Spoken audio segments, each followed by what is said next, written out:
presidente Jair Bolsonaro sanciona a lei que define as diretrizes do Orçamento da União de 2023. Conosco por aqui, ao vivo de Brasília, Luciana Verdolim, bem-vinda. Quais os pontos a destacar, Luciana? Olha, vale ressaltar aí que são os pré-requisitos, é quase que um pré-orçamento que vai ser analisado pelo Congresso Nacional no fim do ano. A LDO, ela mantém um salário mínimo em R$ 1.294, que era a previsão inicial do Congresso Nacional. O presidente Jair Bolsonaro manteve esse valor, mas fez algo em torno de 36 vetos à proposta orçamentária que foi aprovada pelo Congresso. A inflação na previsão da LDO deve fechar o ano em algo em torno de 3,3%. O PIB, o Produto Interno Bruto Brasileiro, deve ter crescimento, uma alta de 2,5%. Agora, em 2023, 2024 e 2025, os juros devem ser mantidos em algo em torno de 10%. Segundo a LDO, a Lei de Diretrizes Orçamentárias, a cotação do dólar deve ficar em algo em torno de R$ 5,30. O presidente Jair Bolsonaro também manteve aquele chamado orçamento secreto, orçamento de emendas de relator, que é como é conhecido lá no Congresso Nacional. O que são essas emendas de relator? São recursos destinados a obras em todo o país que são definidos aí pelo relator e a partir agora desse ano também pelo presidente da Comissão Mista de Orçamento. Existia a discussão em torno da obrigatoriedade do pagamento dessas emendas, as chamadas emendas impositivas. O Congresso Nacional não aprovou isso, mas o governo está deixando bem claro que há o compromisso do Palácio do Planalto em pagar essas emendas. Vale ressaltar que ainda fica, né, Adriana, aquela reclamação de que pelo quarto ano consecutivo não haverá um aumento real no valor do salário mínimo. Ele está sendo corrigido apenas pelo INPC, pela inflação. É um dos pontos de grande destaque. Valeu, viu, Luciana? Até já já. Amanda Klein, como fica essa discussão em ano eleitoral? O presidente em exercício decide esse início de discussão sobre essas leis orçamentárias, mesmo se não for ele o reeleito no ano que vem?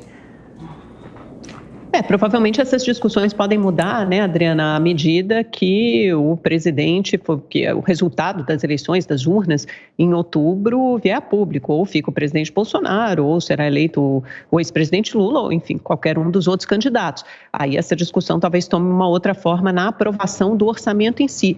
Agora, eu acho que sobre o que já foi passado aqui pela reportagem, nos compete chamar atenção para alguns pontos importantes. Primeiro, o orçamento secreto, que sobe de novo de patamar. Então, esse ano ele é de cerca de 16 bilhões e meio de reais, e a partir do ano que vem, segundo a Lei de Diretrizes Orçamentárias, e essa parte não foi vetada pelo presidente Bolsonaro, sobe para algo em torno de 19, quase 20 bilhões de reais. Ou seja, o presidente Bolsonaro não vetou isso. Significa que num orçamento super engessado, em que há uma margem mínima para investimentos, quase toda essa competência é tirada do Poder Executivo, que é o ordenador de despesas por excelência numa república presidencialista, e passa para o Poder Legislativo. Ou seja, o presidente Bolsonaro continua abrindo mão de poder, cada vez mais poder, de uma fatia maior do orçamento, entregando nas mãos do Arthur Lira e também dos outros altos representantes ali da Câmara dos Deputados e do Senado, a quem cabe fatiar esses recursos e definir ou ajudar a definir para onde eles vão e, principalmente, quem serão os deputados e senadores agraciados e beneficiados com esses recursos, o que, obviamente, interfere totalmente na igualdade ali da divisão de verbas do orçamento. E outro ponto que nos compete chamar a atenção é para essas diretrizes, os parâmetros que o Ministério da Economia, que o governo federal está trabalhando, tanto de inflação, né, 3,6%, acho que foi o que a Verdolim falou, quando o mercado projeta uma inflação acima de 5%, ou seja, que já ultrapassou o teto da meta para o ano que vem, e um crescimento de 2,5% do PIB para 2023. Esse ponto também me chama muito a atenção, porque no último Boletim Focus o mercado prevê um crescimento em torno de 0,5% para o ano que vem. Fica muito difícil trabalhar um orçamento com parâmetros completamente distintos, né? Achando que o país vai crescer muito mais e a inflação vai ser muito menor. Mota. Olha, o processo orçamentário é complicado, né? Tem o plano plurianual, depois a lei de diretrizes orçamentárias, depois a lei orçamentária anual. É um processo confuso demais, isso precisa mudar. As projeções são essas mesmo, o crescimento do PIB 2,5%, inflação de 3,5%. Eu sei que é difícil para aquelas pessoas que esperavam que depois de uma pandemia e de uma guerra acontecendo, que o resultado fosse um desastre, que pudessem culpar o presidente por esse desastre. Mas não é isso que está acontecendo. A equipe econômica brasileira é um modelo no mundo inteiro em práticas de combate à inflação.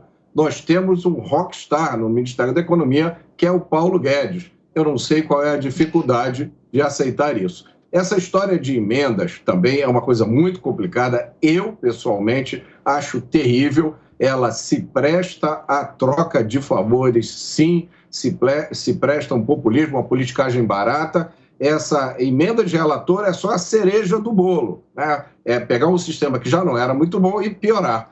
Isso aí, o Congresso tem um papel fundamental em resolver esse assunto. Isso aí não é coisa para o presidente da República resolver. Eu acho interessante essa colocação, com todo respeito, de que o presidente está abrindo mão do poder. Ora, não é o mesmo presidente que está querendo dar um golpe? A gente tem que escolher qual é a narrativa. Ou o presidente quer dar um golpe, ou o presidente está abrindo mão do poder. Não pode ser, qualquer coisa que ele faça, o presidente está errado e deveria ter feito o contrário. É fácil de entender, Mota. Quando o presidente Bolsonaro, lá pelos idos de 2020, começo de 2021, estava periclitante, vários pedidos de impeachment começaram a chegar à gaveta do presidente da Câmara, ele fez um acordo na eleição de Arthur Lira e foi conferindo cada vez mais poder ao presidente da Câmara e também ao Legislativo, justamente como forma de se manter no poder e não sofrer nem qualquer tipo de processo de impeachment. Então, hoje a gente tem um consórcio que manda no país e esse consórcio é formado pelo presidente da República e também, principalmente pelo presidente da Câmara dos Deputados. Há uma aliança que foi necessária, foi fundamental para manter Bolsonaro no poder e para aprovar os projetos que ele queria ver aprovados. Quando você fala que Paulo Guedes é o mais firme combatente à inflação, não é verdade. Quem está combatendo a inflação, principalmente, é o Banco Central, que já teve que subir os juros para escorchantes 3,75% ao ano e no último comunicado chamou atenção para todas as incertezas no horizonte fiscal. A gente está crescendo sim esse ano, vamos crescer 2% ou quase 2%, às custas de um pacote enorme de estímulo fiscal e desoneração tributária, que todo mundo sabe que terá que ser revisto pelo menos em parte no ano que vem. Então a explicação para a gente não crescer tanto no ano que vem, primeiro porque a gente vai estar com taxa de juros muito alta, segundo porque uma recessão mundial se avizinha e terceiro que parte desses estímulos serão retirados da economia, a não ser que a gente queira botar um pé na porta do teto de gastos completamente e fazer novos pacotes de estímulo fiscal e continuar estimulando a economia às custas de responsabilidade fiscal. Quem está dizendo isso não sou eu, são os economistas, é o mercado inteiro. Então, deixa eu te explicar, Amanda. Na verdade, o que está impulsionando o crescimento do Brasil e vai continuar impulsionando são as reformas estruturais. Por exemplo, a lei da liberdade econômica, a lei da cabotagem, a privatização da Eletrobras, o marco do saneamento, reformas estruturais que nenhuma delas foi feita durante os 16 anos em que o PT ficou no poder.